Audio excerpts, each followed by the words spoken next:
মেহেরপুরে নতুন কৃষি প্রযুক্তি মাচা ও মালচিং পদ্ধতিতে করলা চাষ করে স্বল্প খরচে অধিক লাভে খুশি কৃষকরা। জেলার বিভিন্ন গ্রামে এখন চোখে পড়ে সবুজ করলার ছড়াছড়ি।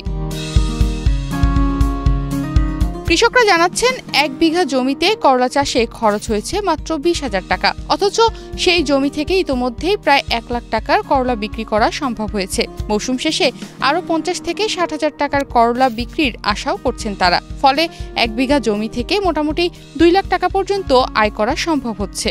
লাভালাভ আল্লাহ খুব ভালো দিচ্ছে। বিঘা প্রতি হয়তো লাখ দেড়েক করে বেচা কিনা আমাদের একটা টার্গেট আছে। আমাদের লাখখানিক করে বিঘা প্রতি হয়ে গেছে, হয়তো আরো ৫০-৬০,০০০ করে আল্লাহ দিলে হতে পারে। পদ্মা সেতু, মেট্রো রেল এবং এলিভেটেড এক্সপ্রেসওয়ে নির্মাণের গর্বিত অংশীদার বসুন্ধরা সিমেন্ট। অন্য খাতের জন্য খারাপ হলে করলার জন্য আল্লাহর রহমতে খুব ভালো আবাদ ছিল। যেহেতু করলা হচ্ছে পানির খাত, পানি ভালো হলে করলা ভালো হয়। যদি রোদ বা শুকনা রোদ বেশি হয়, তাপমাত্রা বেশি হয়, তাহলে করলা হয় না, করলা ভাইরাস থেকে নষ্ট হয়ে যায়। আমার এলাকার করলা চাষিরা আল্লাহর রহমতে এবছরে খুবই খুশি করলার প্রতি, মানে সবারই টাকা হয়েছে আর কি করলায়। এবছরে প্রত্যেকটা আবাদি লস এবং করলার প্রতি মানুষের খুব আগ্রহ বেশি, করলায় লাভ হচ্ছে এবং করলা বাম্পার ফলন এবছর আবহাওয়া করলার জন্য খুবই ভালো। আলহামদুলিল্লাহ করলার চাষ করে মানুষ খুবই লাভবান্বিত হয়েছে, আর করলার চাষে অন্যান্য ফসলের লসগুলা পুষে নিচ্ছে। আমার ১০ কাঠা জমিতে খরচ হয়েছে মোট ৫,০০০।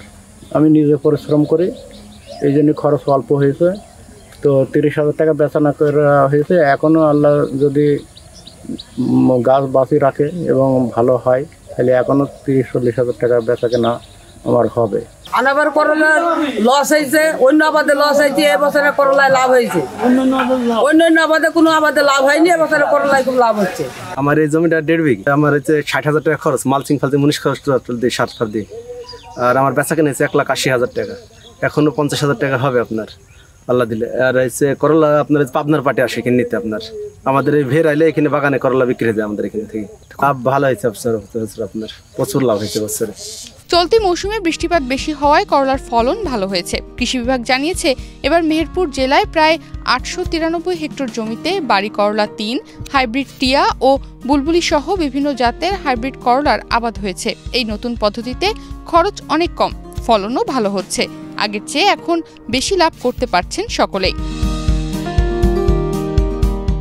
শুধু কৃষকই নন, লাভবান হচ্ছেন ব্যবসায়ীরাও। প্রতিদিন পাবনা থেকে পাইকাররা করলা কিনে নিয়ে যাচ্ছেন ঢাকা, সিলেট ও চট্টগ্রামে। তবে পথে পথে পুলিশি হয়রানি থেকে মুক্তি পেলে আরও বেশি লাভবান হওয়া সম্ভব হবে বলে অভিযোগ করছেন ব্যবসায়ীরা। আমরা পাবনা থেকে এসেছি মেহেরপুরে, এখান থেকে মাল আমরা নিয়ে যাই, এখান থেকে একটু বাজার কম, কিন্তু কৃষকের মালের সার বিষের দাম বেশির কারণে আমরা তুলনামূলকভাবে কৃষক ক্ষতিগ্রস্ত হওয়ার কারণে আমরা কম দামে পাই না। যে পরিমাণ যে মূল্যে পাই, এই মূল্যে বিক্রি করে আমাদের পোষানো অনেক কষ্ট হয়ে যায়।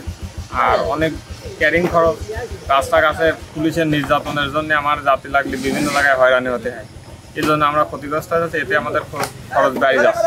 খরচ বাড়ার কারণে বেশি দামে বেচা লাগে, এই জন্য আমরা নিজেরাও ক্ষতিগ্রস্ত আছি, কৃষকও ক্ষতিগ্রস্ত। এই জন্য সরকারের কাছে আমাদের আবেদন যে রাস্তাঘাটগুলা সঠিকভাবে তদারকি করা, যাতে আমরা ঠিকভাবে মালামালগুলা আমাদের বিক্রির স্থলে যেতে পারি। অনেক ব্যবসায়ীরা বলেন, বাজারে করলার চাহিদা বেশি, কিন্তু পথে পথে ঝামেলা না থাকলে তারা আরো বেশি লাভ করতে পারতেন। এ বিষয়ে কৃষি সম্প্রসারণ অধিদপ্তরের উপপরিচালক মোহাম্মদ শামসুল আলম বলেন, কৃষকদের সার্বিক সহযোগিতা অব্যাহত থাকবে। নতুন প্রযুক্তি ব্যবহারে উৎপাদন ও লাভ দুটোই বাড়ছে। খরিফ মৌসুমে বিভিন্ন শাকসবজি আবাদ হয়ে থাকে, এর মধ্যে করলা একটা গুরুত্বপূর্ণ ফসল। আমাদের মেহেরপুরে যে পরিমাণ করলা আবাদ হয়, পার্শ্ববর্তী অন্য জেলা থেকে বেশি হয়ে থাকে।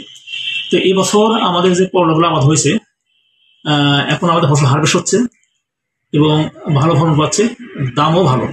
বিগত কয়েকদিন আগে বৃষ্টিপাতের কারণে করলার গাছগুলো একটু নেতিবাচক দুর্বল হয়ে পড়েছিল। এখন পরিবেশ বা আবহাওয়া স্বাভাবিকের কারণে গাছগুলা স্বাভাবিক অবস্থায় ফিরে আসছে এবং ভালো ফলন দিচ্ছে। সেক্ষেত্রে বাজারের দামও ভালো, প্রতি কেজি করলা ৭০ থেকে ৮০ টাকার দামে বিক্রি হচ্ছে। এতে কৃষকগণ লাভবান হচ্ছেন।